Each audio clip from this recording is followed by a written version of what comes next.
विनाशकारं नमामि विघ्नेश्वर पाद्य पंकजम्। ओम श्री गणेशाय नमः।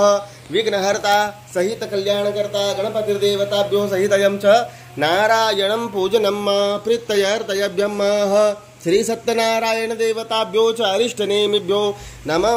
ओम पंचामतमिष्णानयन्तेभ्यो निमित्तेः श्री शिव पंचायतनं पूजनं प्रीत्यर्थयवर्धने सिन्दूरं प्रीत्यर्थयभ्यं च समर्पयामि।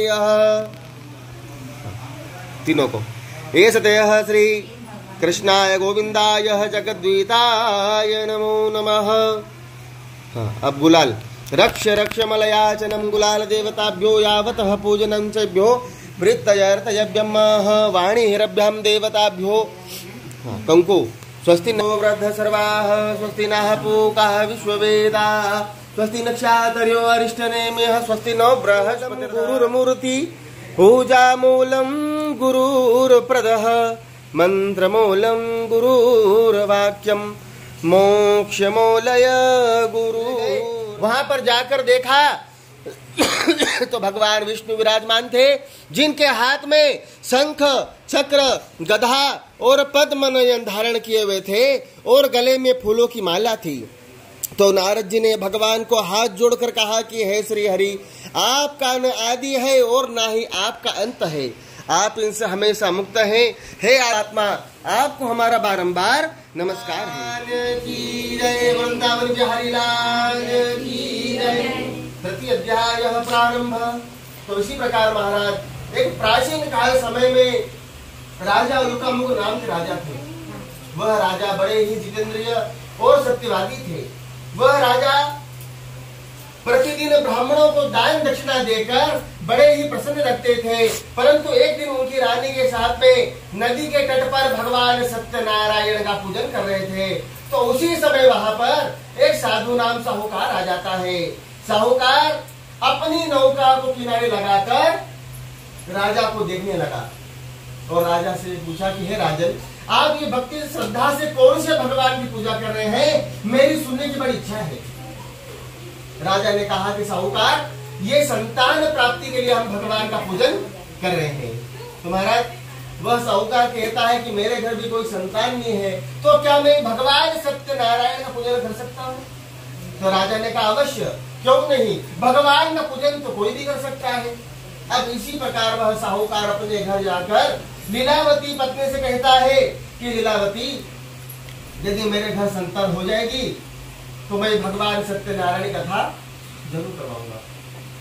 अब उनके घर भगवान की कृपा हो गई हो, उनके घर भगवान नारायण का आशीर्वाद लग जाता है और 10वें महीने में एक कन्या की प्राप्ति होती है, लक्ष्मी की प्राप्ति होती महाराज, जिसका नाम कलावती रखा जाता है। फिर एक दिन लीलावती ने कहा कि साहूकार, आपने कहा था कि हमारे घर संतान हो जाएगी तो कथा करवाएंगे। अब संतान तो हो गई है, लेकिन भगवान की कथा अभी तक नहीं हुई है, अब क्या देरी है? तो साहूकार कहता है कि प्रिय, अब जिस समय कन्या कलावती का पाणी ग्रहण हो जाएगा, जिस समय इसकी शादी हो जाएगी ना, उस समय भगवान की कथा भी हम साथ में कर लेंगे। ऐसे शब्दों को कहकर वह साहूकार वहां से चला गया। बहुत समय हो गया महाराज, 5 साल हो गए, 10 साल हो गए, 15 साल हो गए, 20 साल हो गए, कन्या कलावती बड़ी हो गई। तो एक दिन फिर जो है तो साहूकार ने कन्या कलावती का विवाह कर दिया, लेकिन उस समय भी भगवान सत्यनारायण की पूजा पाठ करना वो भूल गया। भगवान को होगा रुष्ट, भगवान को गुस्सा आएगा ना, मैं पहले कहा था कथा कराऊंगा, बाद में कथा कराने से भूल गया। पहले बोला कि कथा करूंगा, फिर बाद में बोला कि बाद में कराएंगे, फिर बाद में फिर कराने पर फिर भूल गया। आपने कोई कह दे कि रोटी खाने हमारे घर आना, अपन घर जाए रोटी खाने में, फिर कह दे अब मत आओ, कल आ जाओ, तब तो कैसा लगा तुम लोग? ऐसा भगवान को लग जाता है। और अपन दूसरे दिन जाने के आप मत आओ तो बांध देंगे, और तब तो वो लग जाए अपने को, तो ऐसा बुरा लगे से काम करता है। तो महाराज इसी प्रकार अब वह अपने जमाई को लेकर व्यापार करने के लिए वहां से चले जाते हैं और दोनों ससुर और जमाई व्यापार करने के लिए रत्नपुर नाम की नगरी में व्यापार करते हैं। तो वहां का जो राजा था वह चंद्रकेतु था महाराज, और उनके राजा के यहाँ पर रात को चोरी हो गई। चोरों ने सारा धन चुराकर साहूकार के पास लाकर छोड़कर गायब हो गए। का सर्वनाश कर दूंगा महाराज। तो जैसे ही राजा की सुबह आंख खुली तो उन्होंने सबसे पहले साधु नाम साहूकार को मुक्त करके भोजन पानी आदि करवाकर, स्नान पान करवाकर और उनका धन आदि देकर उनको वहां से रवाना करवा दिया महाराज। इसी प्रकार से अपने धन को लेकर साधु नाम साहूकार अपने घर के तरफ प्रस्थान करता है। इति स्कंद पुराणे रेवकंडे अतः तृतीय अध्याय समाप्त। बोलिए सत्यनारायण भगवान की जय। गोपाल कृष्ण जा रही हूँ और तुम प्रसाद चरणामृत लेकर अंत में आ जाना। लेकिन कन्या कलावती अपने पति से मिलने के वियोग में जल्दी जल्दी के मारे भगवान सत्यनारायण का प्रसाद लेना भूल जाती है महाराज, और भगवान सत्यनारायण का अपमान करते हुए वह नदी के किनारे अपने पति से मिलने के लिए चली जाती है। इस कारण भगवान नारायण जी रुष्ट हो जाते हैं।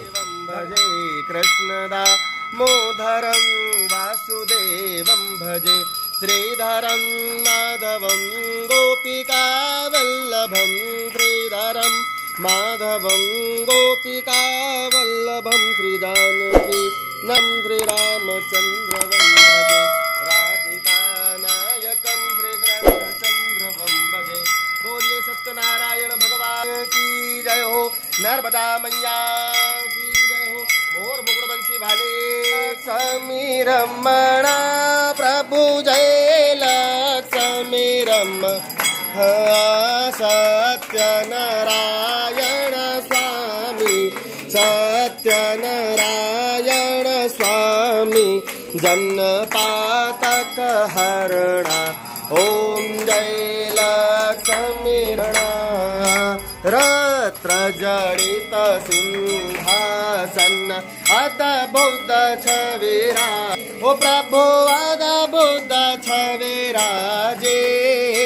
नारद करत निरंजन नारद करत निरंजन घंटा ध्वनि बाजे ओम जय लक्ष्मी रमणा।